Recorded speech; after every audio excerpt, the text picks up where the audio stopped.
Hello and welcome to Clearview News Desk. We're reaching you live from Nigeria's capital city, Abuja. I am Florence Joshua. It was sorrow, tears and blood at the Obafemi Awolowo University OAU campus when the adage that says you don't bite the fingers that fed you became irrelevant. Reports reaching Clearview News Desk has it that a lion from the zoo attacked a man who has been in charge of the zoological garden for over a decade as he was feeding the 9-year-old male lion and its mates in their den. Reports also indicate that all efforts made by the zookeeper and veterinarian technologist to salvage himself from the attack became too late as he eventually died. This made everyone around furious and angry at the lion. Saddened by this tragic event, the aggressive lion has been shot dead.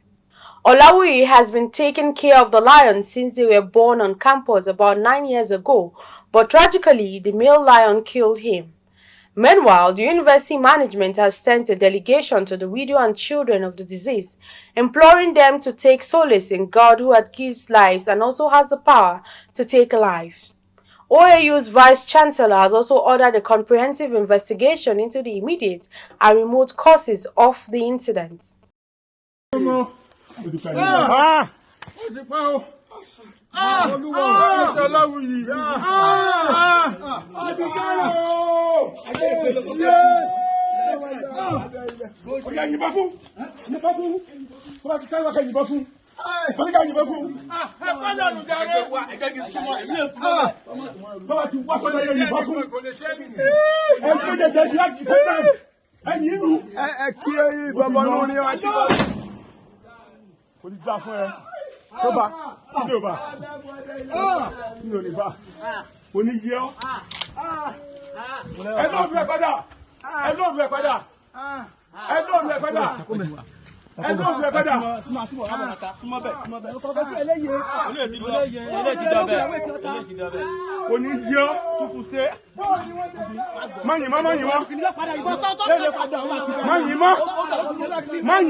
Days after the death of former Access Bank CEO Herbert Wigwe'S, Christian brethren at the RCCG hastily beat a retreat from the mourning Wigwe'S onto the dance floor where they partied and celebrated the 60th birthday of Suji, the wife of senior pastor where Wigwe'S worship and serve as the major financier of the church.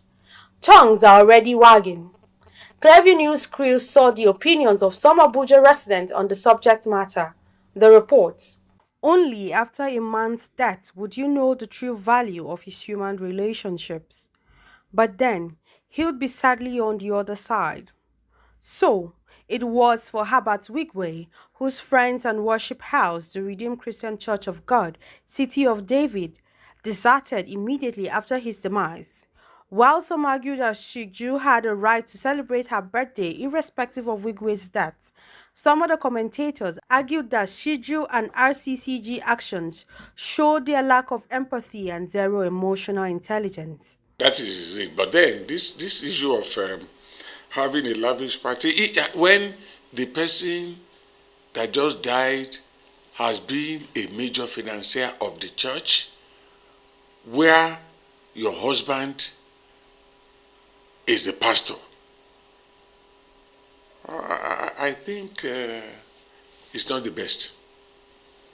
People will tell you that they are prepared for that before. Yes, if you must do it, I think you should be low-keyed. Nothing even stops you from postponing. Some people will still tell you that that day is that day, that 60 is 60. You don't celebrate 60 years 2 times. But let's honor the dead. While we're discussing this thing in one newsroom, somebody said they gave him a minute silence, and they paid glowing tributes to him. So what else would we expect? I think it should still be more than that. I have related with other religions, Islam, even traditional religions, They will close the shrine for the moment. They will close that shrine for their shrine for the moment. Even if it were to be in the mosque, you just be hearing Allah Akbar for weeks. How many people? How many people donate? How many people donate to churches? People go to church just to go and milk Jesus dry. Some people, they don't even know how much they have bought their chair, the chair they are sitting down on. They don't know how the chair is being dusted, being cleaned.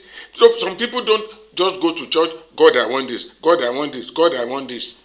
And such people, when they are even to pay their offerings, they bring out currency notes, they will check the lowest. If it is 1,000 by mistake, they will almost pull it back from the usher and put 50 naira. Many people don't, but when you now see people who are so committed into millions and billions, Abba now, Abba, no. You should, at least the thing should have been low-keyed. I don't really think it's a bad thing for the wife of the pastor to celebrate her birthday. As much as the Bible admonishes us to mourn with those who mourn and to celebrate with those people who celebrate, I think the church has done their own part by doing that.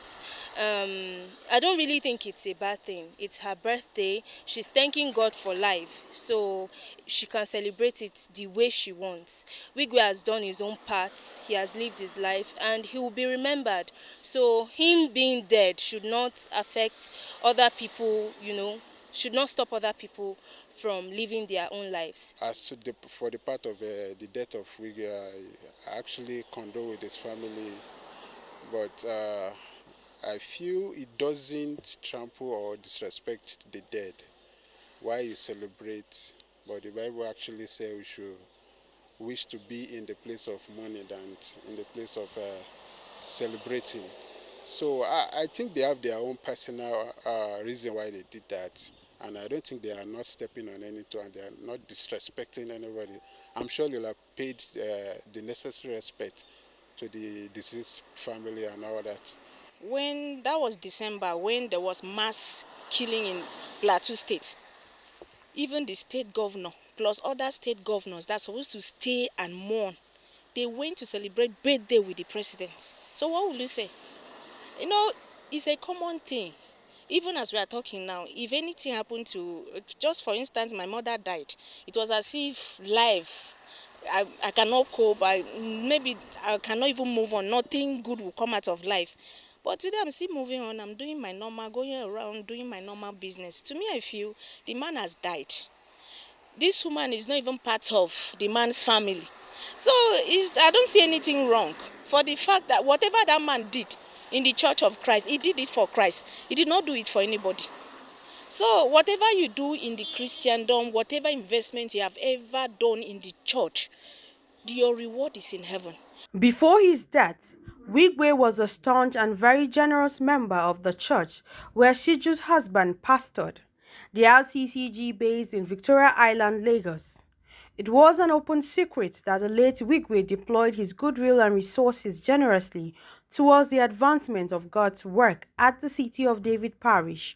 Thus, the church experienced phenomenal growth thanks to Wigwe. The late Wigwe was one of the biggest tithe payers in the City of David Parish because of his vast wealth and net worth. Being a bank owner, his tithe runs into millions of naira, and it was also due to his generous contributions that the City of David Parish was the best and finest church buildings among RCCG parishes. Wigwe was the chairman of the building committee when the church was constructing the parish. He pulled all stops from donating his money to rallying his wife, Chizoba, who died with him, to donate too.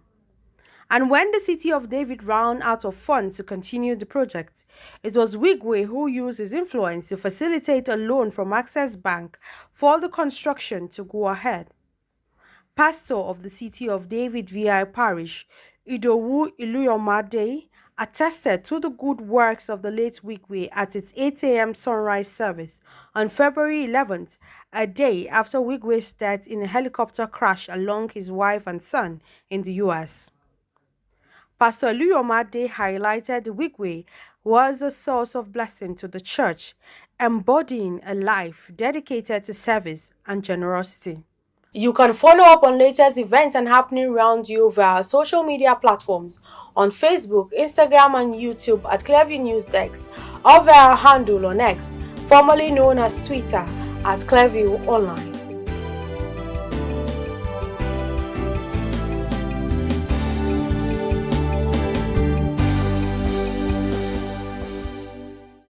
Many thanks for watching. I am Florence Joshua.